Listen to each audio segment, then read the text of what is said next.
Bueno, ahora, hermanos, vamos entonces ya a entrar un poco en la parte más medular, diríamos, de lo que es el tema de Paulo de Tarso o Saulo de Tarso, y vamos a conocer un poco más su vida, su obra, su pensamiento, los aportes que él hace de manera muy puntual hacia la teología cristiana, ¿no? Y creo que eso nos va a ayudar, esta clase nos va a ayudar, esta y la que viene, nos va a ayudar a entender mucho más quién es Pablo, quién es Pablo.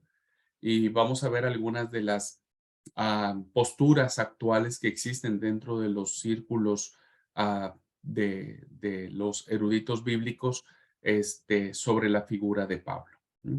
Principalmente uno que sigo mucho es Antonio Piñeiro, uno de los grandes filólogos que existen este, sobre el cristianismo. Así que bueno, ya estaremos platicando sobre esas posturas. Voy a compartir la pantalla entonces y vamos a continuar ahora.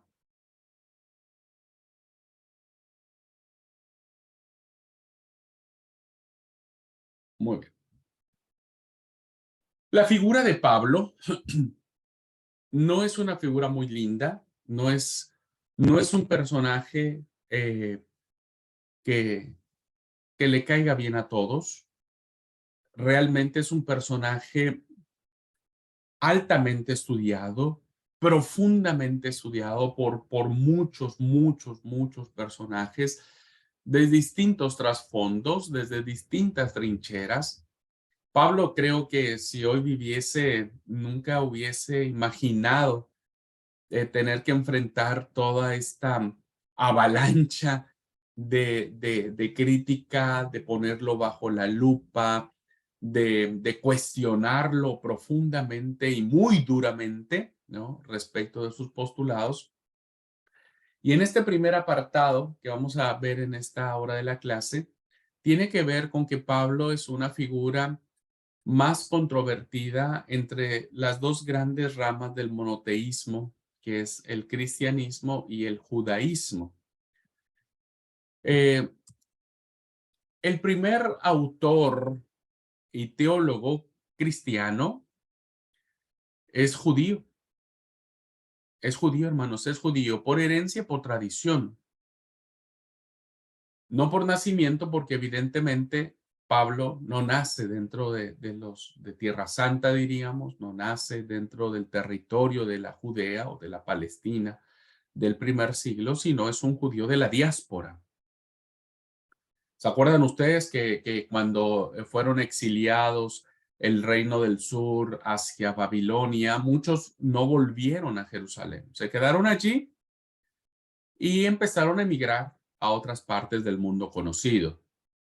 Entonces se volvieron judíos helénicos, que ya no hablaban más hebreo, no hablaban más arameo, sino hablaban griego. Bueno, a estos judíos se les llama los judíos de la diáspora, los judíos del exilio. Y de estos es de donde Pablo es, pero Pablo sigue siendo un judío. Originario de la ciudad de Cilicia, hoy Turquía, ¿no? Que en aquel tiempo se llamaba Tarso. Tarso era su ciudad. Y realmente Pablo de Tarso, Tarso no es su apellido, sino es su ciudad.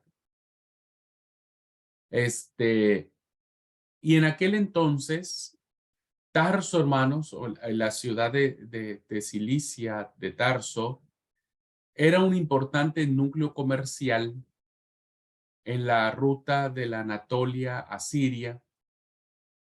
Y Pablo nace en un lugar muy importante, un lugar muy cosmopolita. Esto va a ser interesante que lo entendamos, porque miren, hermanos, nosotros somos de acuerdo al ambiente geográfico en el que nacemos. Ujú. No es lo mismo haber nacido en la chacra, ¿no? No hago ninguna diferencia, no estoy haciendo un prejuicio racial, ojo con eso, no. Solo estoy diciendo, no es lo mismo nacer en un núcleo rural, voy a plantearlo en estos términos, que nacer en un núcleo urbano. ¿Por qué? Porque el impacto social, económico, cultural e incluso tecnológico, pues va a ser muy diferente.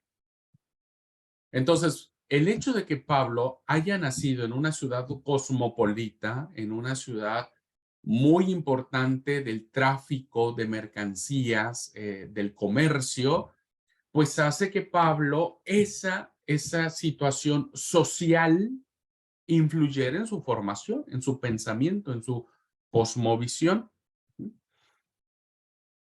Pablo no es un campesino, diríamos, ¿no?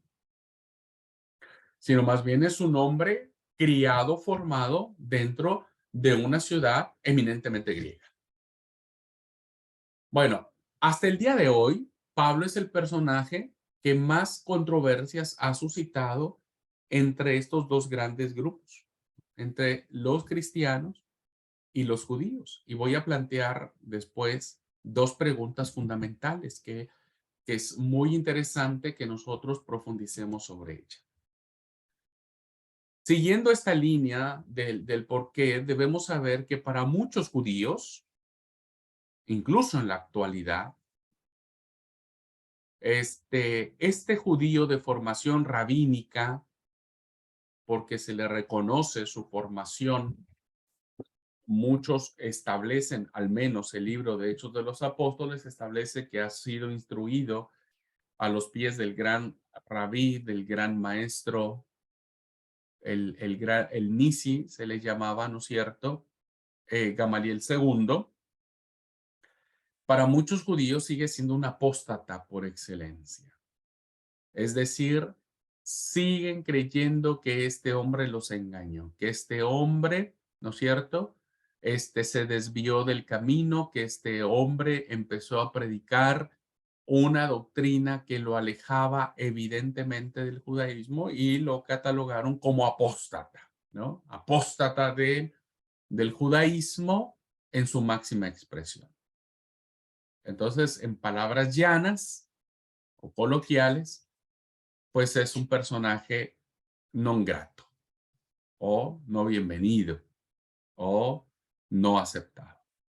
Sin embargo, hermanos, sin embargo, fíjense en estos claros oscuros que la vida tiene, que todos tenemos. Para la mayoría de nosotros, Pablo es el apóstol, el gran apóstol de los gentiles. Fíjense el adjetivo que le damos, el gran apóstol de los gentiles. Es un tipo, lo digo con mucho respeto, ¿no es cierto? Es un tipo al que le hacemos mucho caso. Y como dije en mi introducción, a veces tanto caso le hacemos que de manera literal obedecemos a ciegas, diríamos, lo que él ordena, lo que él dice, lo que él escribe. Entendemos que viene inspirado por Dios, entendemos el tema de la inspiración y la revelación divina, eso no está en duda ni está en juego, pero fíjense cómo nosotros seguimos permeándonos por esto, por que la palabra de Pablo es ley. Entonces siempre citamos, es que Pablo dijo en la carta a los romanos, Pablo escribió en la carta a los filipenses, Pablo. Entonces, para algunos es un apóstata, que su mensaje es una mentira, y para otros es palabra de Dios, diríamos, ¿no? Entonces, si Pablo dice, la mujer cae en la congregación, listo, Pablo dijo eso, y como Pablo lo dijo, hay que hacerlo, y por eso la mujer tiene que callarse. ¿Mm? Entonces, es una figura muy controvertida, hermanos, incluso para nosotros mismos en el cristianismo, ¿no? Porque para algunas cosas lo que dijo Pablo no las entendemos de la misma manera. No las entendemos de la misma manera. Hay muchos cristianos que siguen sin entender lo que Pablo decía, ¿no? Que más el justo por la fe vivirá. Y seguimos creyendo en las obras. Pocos, incluso en el cristianismo, seguimos pensando que es palabra de Dios, diríamos, en lo que yo vengo explicando, que Pablo dijo, no es por obras para que nadie se gloríe. Somos salvos por gracia. Entonces, todavía nosotros no logramos entender esa postura o esa esa explicación de Pablo y decimos, no, no puede ser tan así. Me parece que Pablo le faltó un poquitito y tenemos que seguir haciendo obras por la gracia. Perdón, obras por la salvación o para la salvación. Entonces, fíjense cómo este personaje, hermanos, sigue suscitando muchas controversias, aún dentro de nuestras comunidades de fe. Y bueno, Pablo está a la par de Pedro.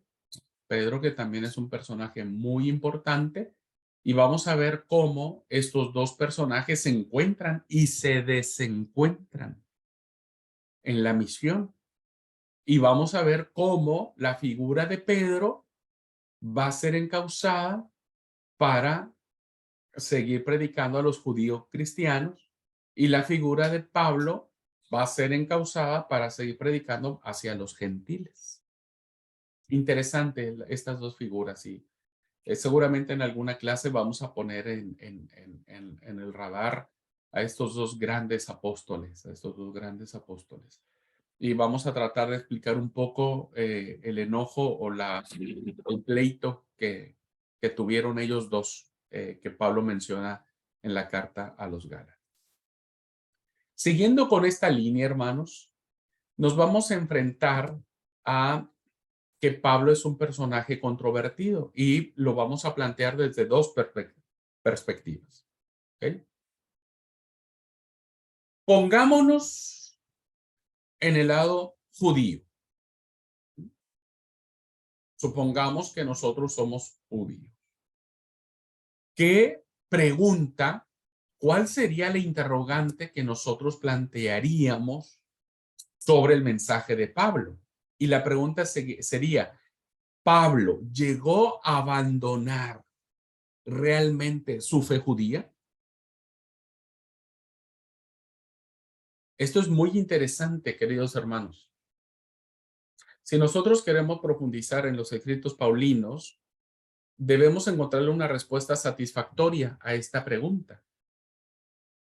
Porque fíjense, una de las grandes posturas que existen para acercarnos al pensamiento de Pablo es decir, no, Pablo no tuvo nada que ver con el judaísmo, Pablo ahora solo habla del cristianismo y muchos ven el cristianismo como algo separado del judaísmo. Incluso nosotros decimos, no, nosotros ya con el judaísmo no tenemos nada que ver porque no nos circuncidamos, no celebramos las fiestas, no hacemos sacrificios, etcétera, etcétera. Sin embargo, la pregunta es, Pablo renuncia a su herencia, a sus raíces judías. Voy a plantearlo en términos más claros. Pablo niega el Antiguo Testamento y entonces Pablo crea un Nuevo Testamento que, como dijimos, de las 27 cartas que hay en el Nuevo Testamento, 14 son de él, pues podríamos pensar que su pensamiento funda una nueva religión. La respuesta categórica es no. No. Entonces, vamos a ver mucho, por ejemplo, cuando leemos la carta a los romanos, la epístola a los romanos, hermanos, tiene muchas cosas interesantes sobre el pueblo de Israel, muchas cosas interesantes. Sé que no nos va a dar leer, porque la carta a los romanos, la epístola a los romanos tendría que ser una cursada completa, fíjense. Deberíamos tener solo una materia de romanos para entender romanos. No lo vamos a hacer. Ahora voy a introducirme en algunas cartas, en todas las cartas, pero va a ser como que ahí, acercándonos. Pero la carta de los romanos o la epístola de los romanos es una epístola que tiene que ver mucho, muchísimo con las raíces judías. Muy interesante. Entonces la pregunta sería, ¿Pablo llegó a abandonar realmente su fe judía? Si nosotros decimos que sí, los cristianos estamos salvados porque dijimos, bueno, no queremos nada con los judíos, no tenemos nada que ver con los judíos, ahora somos diferentes. No, no, no. Pero si contestamos, no, no, no abandonó realmente su fe judía, entonces, ¿qué papel juega el judaísmo, el pensamiento judío, las prácticas judías en el cristianismo hoy? Esta pregunta, hermanos, es con la que se sustenta el famoso judaísmo mesiánico. Porque ahora el judaísmo mesiánico dice, no, que Pablo nunca abandonó sus raíces judías. Por lo tanto, Pablo seguía practicando las fiestas judías o la teología del pueblo de Israel, pero a la vez era un seguidor de Cristo. Ojo con esto, ¿ok? Ojo con esto. Ahora, vamos a hacernos la pregunta ahora a los cristianos, ¿no? Eso es pensando que somos judíos, pero la pregunta a los cristianos sería, ¿será cierto que Pablo comprendió bien a Jesús de Nazaret o lo tergiversó? Esta es otra de las grandes posturas que hoy existen, hermanos, en los debates dentro de los círculos académicos o de los círculos de los eruditos bíblicos, en donde parece ser que Pablo no comprende bien al Jesús histórico, al carpintero de Nazaret, ¿no? Una de las grandes posiciones que se establece es que, como lo dije anteriormente, las cartas paulinas poco hablan sobre Jesús, poco hablan sobre Jesús. La mayoría son cuestiones teológicas y la mayoría son cuestiones prácticas. Entonces, Pablo comprendió bien a Jesús y entonces la teología que él nos presenta hoy es realmente la teología de Jesús o plantea cosas diferentes. Lo vamos a ver en la siguiente clase. ¿Por qué llegan a esta conclusión? Si nosotros decimos, hermanos, que Pablo fue el primero que interpretó la obra de Jesús, porque acuérdense que el primer escrito canónico que se tiene es el de él, es la primera carta a los tesalonicenses. Es la primera interpretación más cercana que tenemos del ministerio de Jesús, ¿no? O de la persona de Jesús o de lo que él habló. Entonces, si concedemos razón de que Pablo es el primero que interpreta la persona, el ministerio, la obra, la resurrección de Jesús y la plasma, la pone por escrito, ¿no? Entonces, debemos preguntarnos si esa mentalidad o si esa interpretación de Pablo sobre Jesús es correcta o no. O tal vez entendió mal. O tal vez no le entendió muy bien a Pedro cuando estuvo con él durante 15 días. Ya lo vamos a mirar. ¿Okay? Ahora, siguiendo entonces, hermanos, planteando esto de que Pablo sigue siendo una figura muy controvertida, para nosotros diríamos, no, no me toquen al apóstol Pablo porque es mi ídolo. No, no es tan así. Encontramos que uno de los filósofos ateos más famosos del mundo, Friedrich Nietzsche, escribió en su libro, en un escrito tardío llamado El Anticristo, sobre la figura de Pablo. Fíjense, Pablo es cautivante en todas las culturas, en todas las filosofías. Realmente es un tipo fuera de serie, sí, sí, sin duda, sin duda, sin duda. Yo creo que cuando resucitemos y hablemos con él, creo que él se va a sorprender un montón de todo el revuelo que hizo, ¿no? Entonces, este filósofo ateo, Friedrich Nietzsche, hace de Pablo el auténtico fundador del cristianismo, porque ese es por eso planteaba la pregunta anterior. Y Nietzsche dice, el cristianismo nace por lo que Pablo escribió. Si Pablo no hubiera escrito lo que escribió, el cristianismo no hubiera existido. ¿Por qué? Porque finalmente los evangelios se escriben posteriormente a las cartas paulinas, ¿no es cierto? Y hay como una influencia de los evangelios, de las cartas generales, de los otros libros de la Biblia del Nuevo Testamento, hay una influencia paulina. Evidentemente, los autores bíblicos de esos libros, de esas cartas, pues tuvieron que tener en sus manos los escritos paulinos pues, para saber qué pensaba este apóstol de los gentiles. Entonces, fíjense cómo para este filósofo ateo, Pablo funda el cristianismo. Él es el artífice, él es el autor, él es el creador, ¿no? Para, para muchos que interpretamos el Nuevo Testamento, diríamos que no, que el Señor Jesús, aunque él no funde el cristianismo como tal, pues el cristianismo inicia con la persona de Jesús. Pero es cierto que Pablo lo hace del conocimiento. Y la paradoja que encuentra Nietzsche es que Pablo funda el cristianismo, pero al mismo tiempo lo falsifica. Entonces, para él, el mensaje de Jesús es una falsificación que evidentemente correspondía a los intereses de este judío rabino o de este rabino judío. Y entonces él hace una comparación, fíjense, Nietzsche hace una comparación entre Jesús, el Jesús histórico, y el apóstol Pablo. Y entonces Nietzsche habla de Jesús y dice lo siguiente, fíjense la frase, es interesante la frase. En el fondo, solo ha habido un cristiano y este murió en la cruz.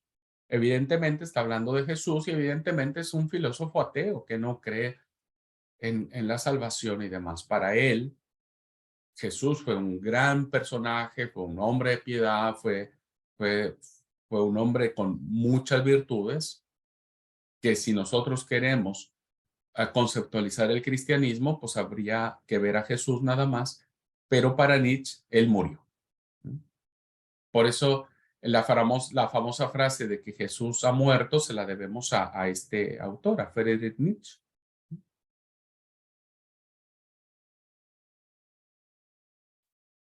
A Pablo, en cambio, Nietzsche lo trata como monedero, como cartera, como billetera falso, llevado por el odio. Nietzsche ve, hermanos, en la impronta, en la psicología paulina, a un hombre que está enojado, que tiene un odio por las personas, ¿no? Y dice que es el antitipo, es como un referente del portador de la buena obra, de la buena nueva, pero que genera odio. Es la visión del odio, de la lógica inexorable del odio. Para Nietzsche, Pablo odia a todo mundo, odia a las mujeres, odia la, uh, los bienes materiales, odia a los que piensan distinto a él. Entonces, fíjense cómo con esta influencia atea, pues evidentemente muchos ahora cuestionan profundamente que los escritos paulinos sean palabra de Dios y ven en ellos a un personaje psicótico, a un personaje voluble, a un personaje bipolar, a un personaje que engendra odio y que propaga su odio, haciendo una diferencia entre buenos y malos, entre judíos y gentiles. Y esta postura filosófica, hermanos, ha permeado mucho, mucho, mucho, mucho en todos los aspectos religiosos. Entonces, efectivamente, nosotros nos enfrentamos a esta polaridad entre la figura paulina. Indudablemente, haciendo este planteamiento que hemos hecho, Pablo fue objeto de controversias, pues desde el primer momento. Si nos atenemos a su conversión, pues evidentemente es un personaje altamente controvertible, ¿no? No es un personaje que nace en una cuna evangélica, que es un buen chico, que bueno, tiene buen testimonio, que es un líder intachable, que su pasado está bien, que su pasado está limpio. No, porque fíjense, una de las grandes controversias que se plantea incluso dentro del mismo texto bíblico es que cuando él aparece como un discípulo que no había tenido un trato directo con Jesús. Pero Recordemos, uno de los, a ver, alguien de ustedes sabe para ver si, para meterlos en la clase, si no yo hablo nomás. ¿Cuál era el criterio que establecieron los 11 discípulos para sustituir a Judas Iscariote?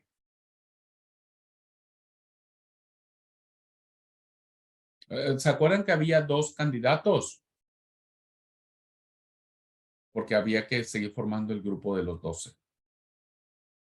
¿Qué requisito deberían de tener para ser considerado como apóstol, como discípulo de Jesús? ¿Alguien recuerda? Eso lo vimos en clase de Nuevo Testamento. ¿Qué requisitos debería de cubrir los candidatos a ocupar el puesto que dejó vacante Judas Iscariote? Y que evidentemente, pues habría que cumplir o que cumplimentar eh, como requisito fundamental para tenerlo. Había dos candidatos, uno era José, que se llamaba por sobrenombre Barsabás. A José, perdón, aquí hay un interesante despelote, pero bueno, dice la Biblia, José llamado Barsabás, que tenía por sobrenombre el justo, y el otro era Matías.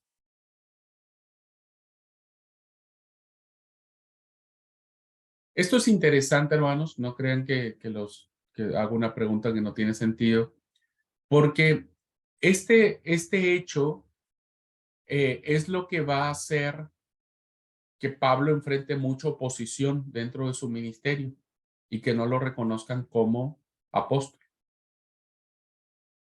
Bueno, si no, Uno tenía que ver, perdón, con que hubiera presenciado el bautismo de Jesús y que hubiera presenciado algunos de sus milagros,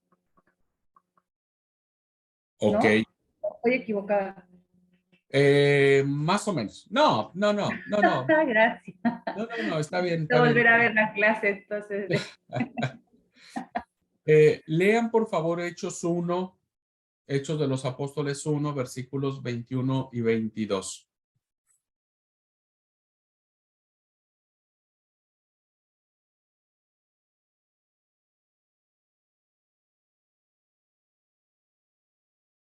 ¿Alguien gusta leerlo? Hechos 1. 1, 21 al 22. A ver, dice así. Es necesario, pues, que de estos hombres que han estado juntos con nosotros todo el tiempo que el Señor Jesús entraba y salía de entre nosotros, comenzando desde el bautismo de Juan hasta el día en que de entre nosotros fue recibido arriba, uno se ha hecho testigo con nosotros de su resurrección. Muy bien, gracias. Entonces, en términos generales, los requisitos que debía cumplir el nuevo discípulo era que habría estado con Jesús, que había entrado con él, ¿no es cierto? Que haya sido testigo del bautismo de Jesús cuando Juan le bautizó y que fuera testigo de la resurrección. Esos eran los La requisitos. resurrección, claro. Claro, la resurrección. Entonces, esos eran los requisitos que debería cubrir sí o sí el nuevo apóstol, ¿no? Y en este caso, por suerte, cayó en Matías. Ahora, esto no tenía a Pablo. Pablo no conoció a Jesús.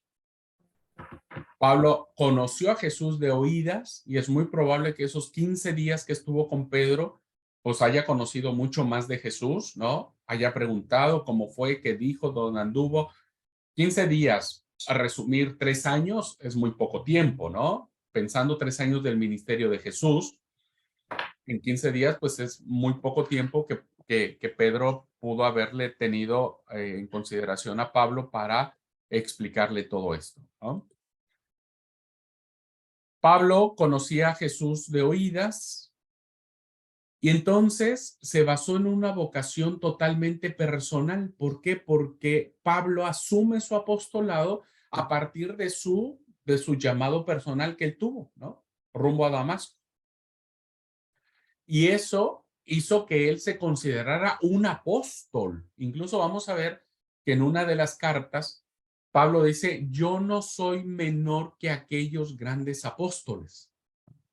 Eso dice Pablo, no soy menor, es decir, él equipara su ministerio, lo iguala a estos grandes apóstoles que habían estado con Jesús, que lo conocían y que fueron testigos de la resurrección. ¿Okay?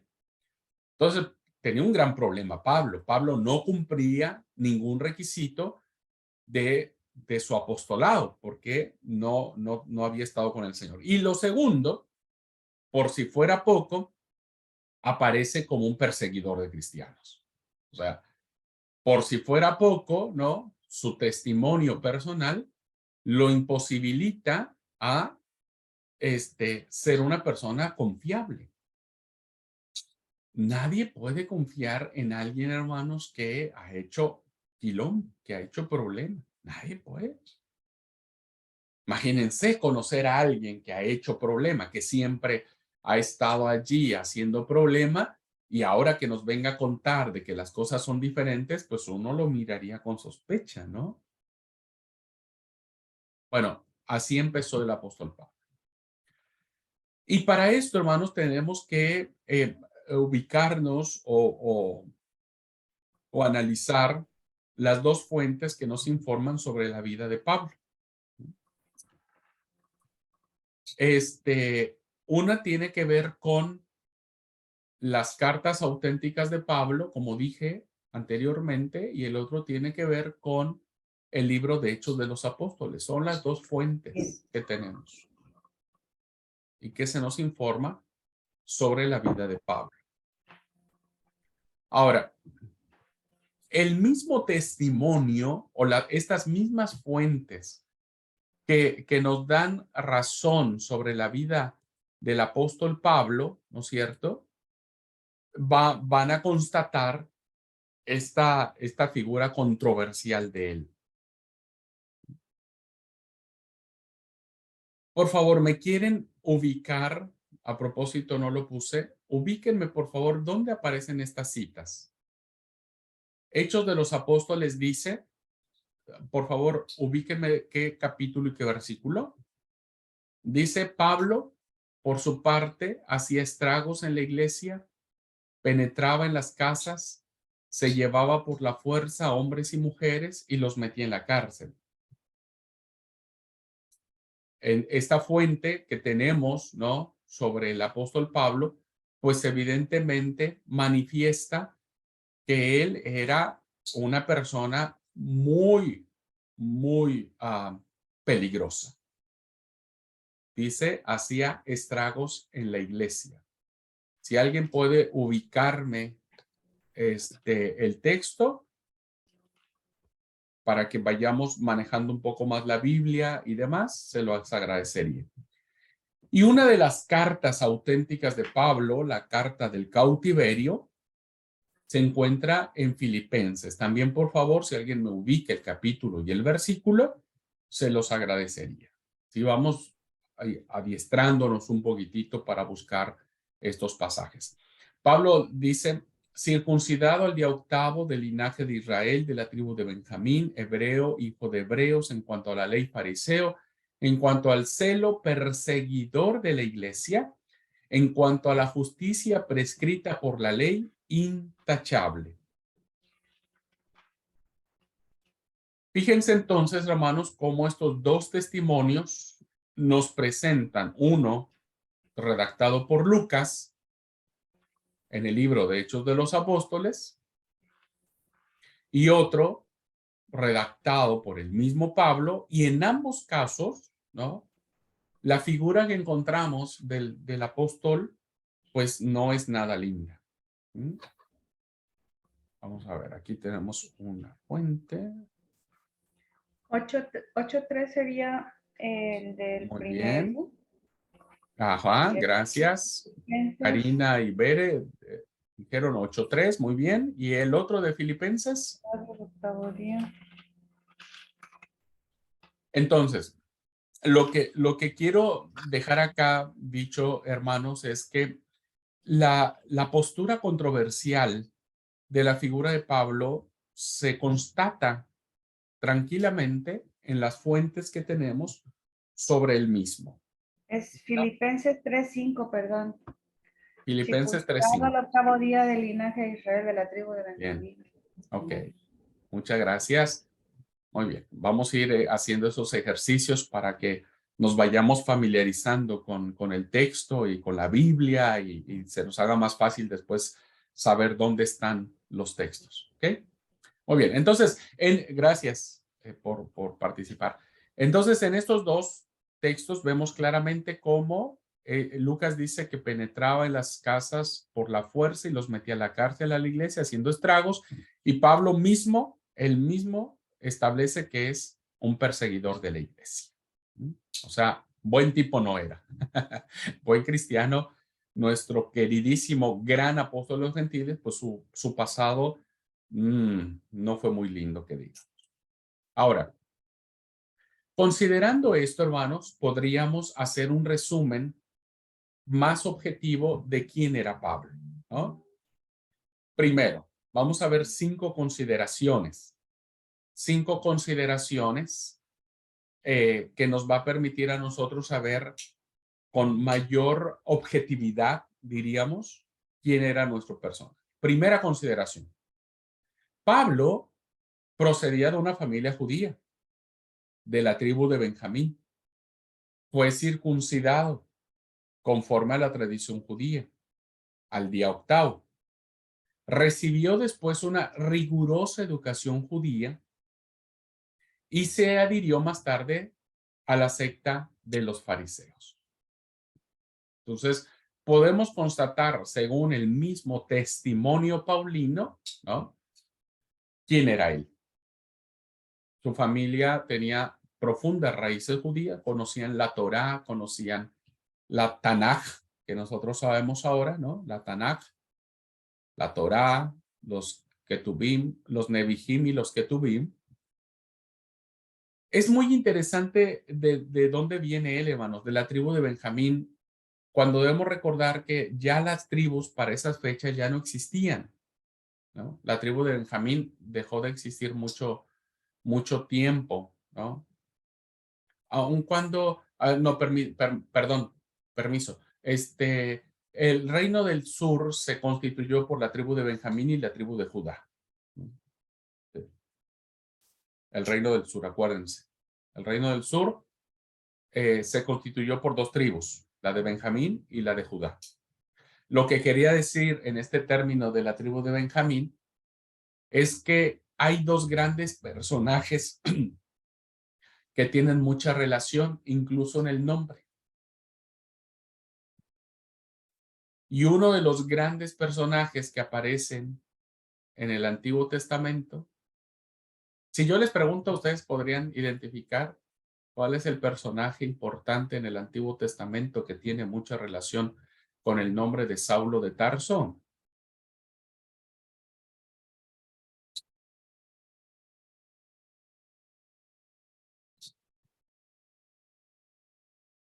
Que era también de la tribu de Benjamín, por eso los dos tienen una gran relevancia, porque ambos pertenecen a la tribu de Benjamín.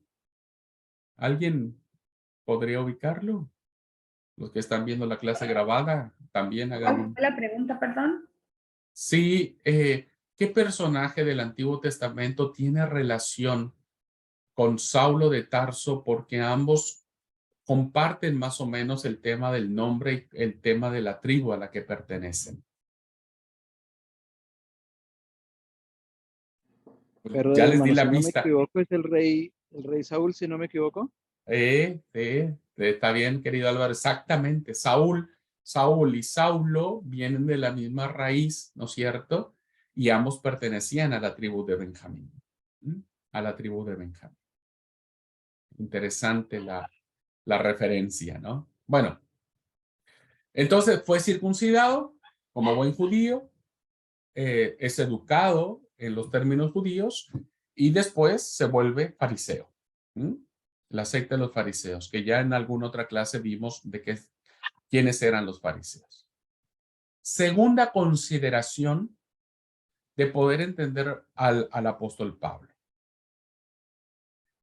Esta situación de su formación judía y de su afiliación farisaica estaba profundamente ligada a su formación en la Torá. Pablo conocía, hermanos, como buen fariseo, al derecho y al revés la Torá, pero también conocía perfectamente la Biblia hebrea. Aunque él cita también, permítanme decir, ustedes me van a escuchar ahora estos días decir, más adelante vamos a ver, tampoco lo puedo decir hoy todo, Pablo utiliza mucho la Septuaginta para escribir sus cartas, la Biblia griega, porque seguramente Pablo, como buen judío helénico, pues se crió leyendo la Biblia griega, no la hebrea, la griega. Sin embargo, como buen fariseo, tuvo que haber leído la versión hebrea del Antiguo Testamento, la versión hebrea. Entonces, si eso fuese así, presupone que Pablo conocía la lengua hebrea y es muy probable también que la lengua aramea, lo cual pues hace que Pablo domine no solo un idioma, sino domine algunos otros y lo coloca en un plano de ser un hombre profundamente preparado en la interpretación de la Torá, de la Tanaj, más bien, ¿no? De la Tanaj, que son la Torá, los Nevi'im, los Ketuvim. Tercera consideración para entender un poco el pensamiento paulino. Debemos o podemos imaginarnos al joven Pablo, porque tampoco era tan viejo, Pablo. Es muy probable que Pablo haya sido contemporáneo del nacimiento de Jesús, así que más o menos iban de la edad, más o menos 2, 3 años más.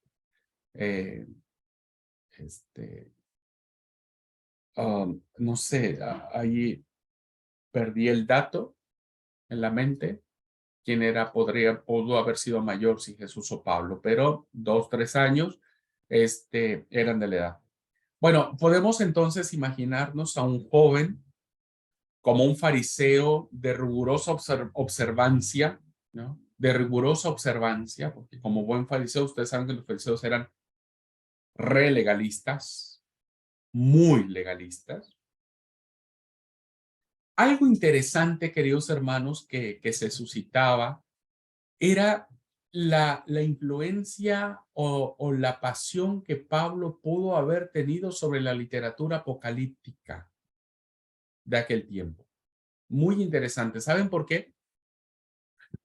Porque los temas que él trata sobre la escatología están basados en la apocalíptica.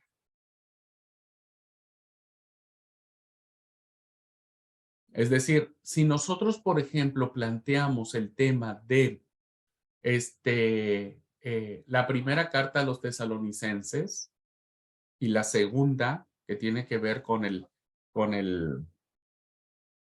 hombre inicuo, que es con el anticristo, con que va a ser aniquilado con el resplandor de su boca, el tema de la resurrección de los muertos, ¿se acuerdan ustedes ese pasaje que lo leemos siempre cuando alguien fallece? Que dice que el Señor mismo con voz de arcángel y con trompeta de Dios descenderá del cielo. ¿Recuerdan ese pasaje? Bien, cuando nosotros leemos ese pasaje siempre lo hemos interpretado como una cuestión literal y pensamos que algún día se escuchará una trompeta. No sé cómo será. Incluso hoy hay tanta gente que dice que escucha trompetas en el cielo y hay muchos videos en internet sobre el aspecto y dicen, Jesús ya viene porque se escuchan trompetas en el cielo. No es literal el pasaje, hermanos. Cuando dice con voz de arcángel y con trompeta de Dios, son símbolos. Y recuerden que la simbología viene de la apocalíptica, del género apocalíptico.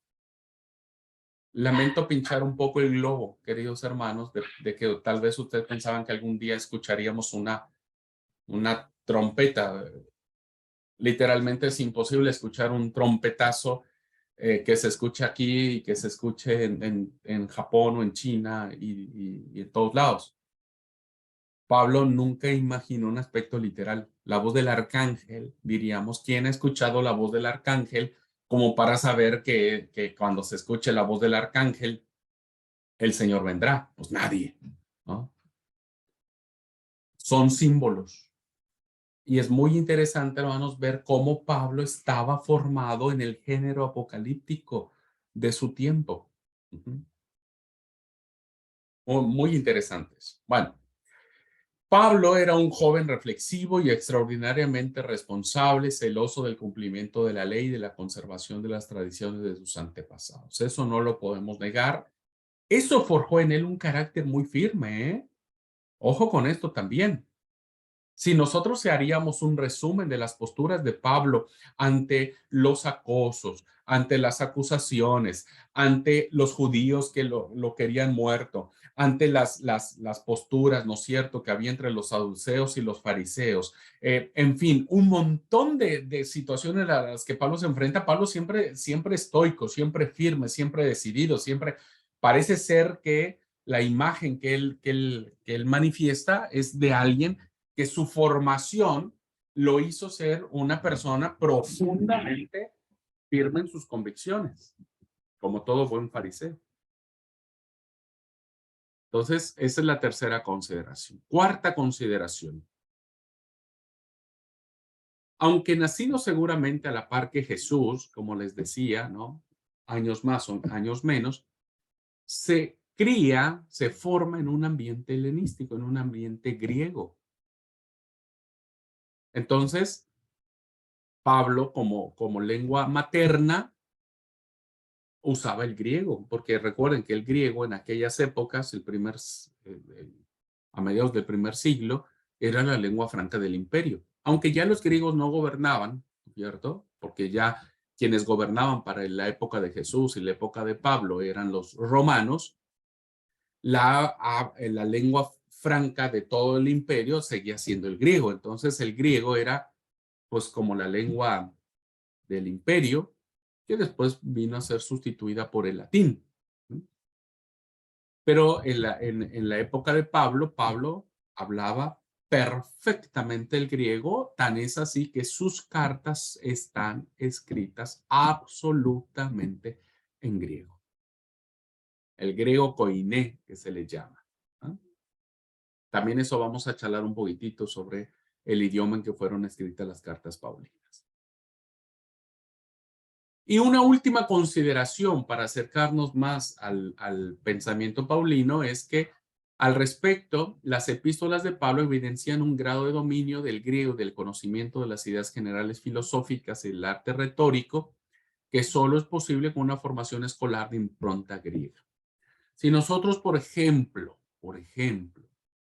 leemos las grandes discusiones que tenía Pablo con los filósofos en el areópago griego, pues nos vamos a dar cuenta que Pablo estaba muy bien informado tanto de las filosofías estoicas como de las filosofías epicureas. Y eso solamente lo puede hacer alguien que evidentemente estaba al tanto de todas las ideas. Pablo seguramente conocía las ideas de Sócrates, de Aristóteles, de Platón. Las conocía perfectamente bien. Por eso vamos a ver en alguna de sus epístolas que Pablo hace un aspecto tripartita de las personas. Y él dice que todo vuestro cuerpo, alma y espíritu sean guardados sin reprensión hasta la venida del Señor Jesucristo. Estas tres partes del ser, ¿no es cierto? Cuerpo, alma y espíritu, venían en una cosmovisión griega. Pero bueno, ya lo vamos a charlar en su momento. ¿Okay? Entonces, con estas 5 consideraciones generales y básicas, nos permite a nosotros irnos acercando cada vez más cada vez más a este joven elocuente, a este joven decidido, a este joven con un pasado pues no muy lindo, pero que ahora está convencido de que Jesús lo ha llamado para un ministerio especial. ¿Mm? Entonces, siguiendo con esto, hermanos, con la figura más controvertida del judaísmo, podemos ver que aquel fariseo celoso de Dios y de la ley se ve provocado, ¿no?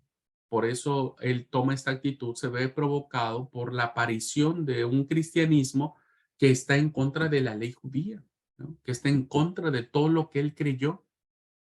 Entonces, eso le provoca a él, porque él tenía un celo sobre la Torá, principalmente, ¿no? O sobre la Tanakh, que cuando ve que se levanta un movimiento que predica algo diferente o que al menos establece que el Mesías ya llegó, pues él se establece. Entonces, él reacciona, perdón, y lo hace de una manera fanática. Entonces, de manera fanatizada, como estaba, se determinó combatir de manera activa más allá de cualquier pase encima de quien tenga que pasar y haga lo que tenga que pasar, necesitamos aniquilar a la comunidad cristiana. Por eso él lo plantea así en su autobiografía, ¿no? En la carta a los Gálatas, él estaba plenamente convencido que habría que aniquilar, exterminar, raer de raíz toda esta eh, herejía o toda esta eh, nueva doctrina. Dice, cuando él fue a las regiones de Siria y Cilicia, dice, aquel que en otro tiempo nos perseguía, ahora predica la fe que en otro tiempo asolaba, destruía, aniquilaba, ¿no? Ese era el testimonio de Pablo. Entonces, para él era inconcebible, para Pablo era inconcebible y le hizo escándalo, le hizo ruido, le chocó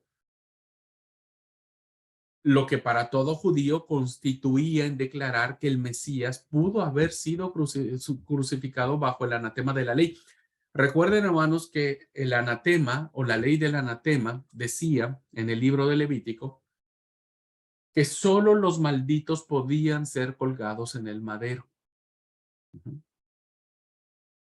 Pues para Pablo no le cabía en la cabeza que el Mesías, el ungido de Yahvé, el siervo de Yahvé, el todopoderoso, el Shaddai, el Adonai, el Ruach, etcétera, etcétera, ¿no es cierto? Haya sido hecho maldito, terminando colgado o crucificado de un madero. No lo podía entender, no podía comprender. Y ahora podemos saber por qué la reacción de Pablo ante esta embestida de poder perseguir a todos los cristianos. No, no puede ser. El hijo de Dios o Dios mismo no puede ser maldito o no puede ser hecho maldición por nosotros colgado en un madero. Más adelante Pablo dirá, ¿no es cierto?, que gracias a eso el Señor se hizo maldición por nosotros.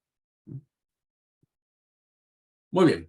Hasta aquí vamos a dejar entonces el primer punto en donde hemos establecido, queridos hermanos, cómo la figura más controvertida entre los cristianos y los judíos plantea interrogantes interesantísimas de cómo él va a desarrollar su teología, cómo él va a desarrollar su ministerio ante los gentiles, qué relación va a tener con los judíos, cómo va a ser su relación con Bernabé, cómo va a ser su relación con la iglesia de Antioquía, cómo va a ser el itinerario de sus viajes misioneros, de qué manera él va a fundamentar doctrina, palabra de Dios, ¿no es cierto? Como revelación, pero también vamos a ver cómo Pablo reconoce que algunos de los mandamientos que él escribe o que él da no vienen de Dios, vienen de él, de su reflexión, ¿no? Él dice, yo les voy a dar un mandamiento, no del Señor, dice, les aclaro, ¿no? No es del Señor, es mío, de mi cosecha, y entonces voy a decir esto. En fin, poco a poco nos vamos nosotros a ir acercando. La próxima clase voy a hacer más acercamientos más profundos, iremos más al corazón del pensamiento y la teología paulina, pues para poder entender las cartas que él escribió, si no, no las vamos a poder entender. ¿Ok? Así es que bueno, vamos a dejar aquí la clase y tenemos algunos minutitos por si alguien tiene alguna pregunta, algún comentario.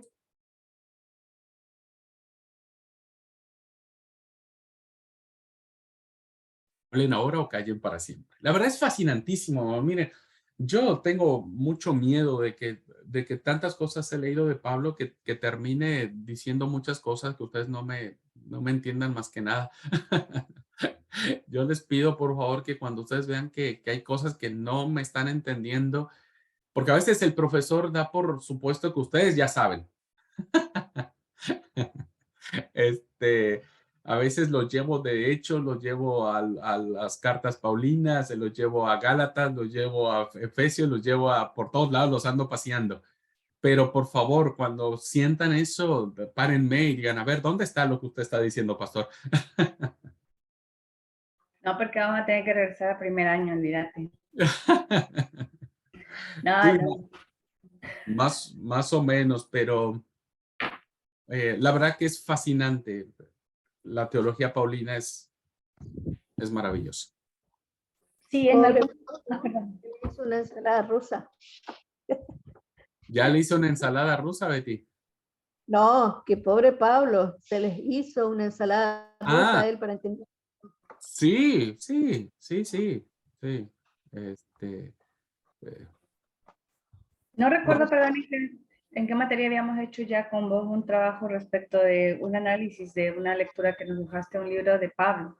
Y bueno, fue ahí que más o menos yo entendía esa controversia que acabas de plantear de, de lo que, de por qué esa como dualidad de Pablo, ¿no? De decir, claro. un lado es como que era el que perseguía a la iglesia, fariseo, mal, decimos acá, y por el otro lado de pronto es como que esa transformación, ¿no? Esa Ujú, revelación de Jesucristo y todo lo que Él llega a hacer, ¿no? Pero, no sé, pienso yo que si quizá hoy lo vemos en un contexto más aterrizado a nuestra realidad, pues creo que muchos de nosotros podemos llegar a ser ese Pablo, ¿no? El haber crecido con una ideología, con una forma de pensar, de ver, de creer, de incluso hasta de concebir a un Dios y a un Jesús que era heredado o que ha sido heredado más que el que hemos vivido, el que se nos ha revelado o el que hemos decidido por fe mirar nosotros. Y creo que muchas veces somos ese Pablo, ¿no? Somos como él, que en una vida pasada fuimos o tuvimos en base a cultura, a nuestra formación, a esas preconcepciones y después de nuestro encuentro real con Jesús, después de haberlo mirado, entonces somos lo que ahora queremos ser y por lo que nos esforzamos, creo que muchos, en querer seguir siendo. Y bueno, por ahí yo creo que nada mejor uno si se pone en esa postura no vería a Pablo como quizá ha sido juzgado, ¿no? Como ese bipolar o como ese hipócrita, como en alguno, en esta cita, en ese libro, no me acuerdo cuál es el libro que trabajamos, que decía que era como ese hipócrita, ¿no? Ese falso de Pablo. Creo que muchas veces nosotros nos podemos ver reflejados ahí, ¿no? Y sí, en ese sentido, viene mucho más amplio, creo yo, ¿no? El hecho de decir, bueno, eh, por ahí a veces juzgamos a una persona por una actitud antigua, por una vida pasada o por un antecedente previo a su encuentro real con Cristo. Y el día de mañana muchas veces no le creemos porque decimos, es que él fue, es que él hizo, y será que ahora en serio ya cambió. Y no sé, creo que eso debió haber sido feo para Pablo, porque eso fue lo que le pasó, ¿no? Muchos dudaron, hasta hoy dudan sí, de lo que él llegó a hacer. sí, fíjense, y lo que está planteando Beren me lleva a mí solamente como para hacer esta reflexión, terminar esta reflexión que Beren lo plantea re bien como una práctica. ¿Qué pensarían, hermanos, si su pastor si su pastor es una persona que está tatuado en todo su cuerpo, que tiene una serpiente por acá, que tiene tatuajes de una calavera, ¿lo aceptarían como su pastor? Habría que hablar de los prejuicios. No, a ver, escuchemos algo, o sea, Sí, esta persona en su vida pasada, ¿no? Se hizo todo eso, o sea, se tatuó, qué sé yo, a era lo de mejor lo fue peor, pandillero, qué sé yo, sí, sí. pero se convirtió a Cristo y ahora su vida es una vida de piedad, de cristiandad, y Dios lo llama. Hay cosas que no se pueden quitar, que están ahí, Claro. pero no porque ya formen parte de uno, sino porque es parte de la historia de uno, que es En- diferente. Entonces la pregunta es, ¿aceptaríamos que viniera el sobreviviente y dijera, hermanos, aquí está el hermano Abraham Marín, que va a ser su pastor, y el tipo todo tatuado? Yo creería que más de uno diría, no, no. Y la pregunta es, ¿y por qué no?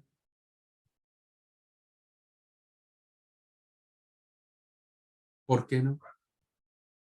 Bueno, ese pobre pastor sufriría lo que sufrió Pablo con la gente que no lo quería, porque decía, vos sos el perseguidor, vos sos esto, vos fuiste el otro, vos eres de lo peor, así es que no queremos nada que ver contigo.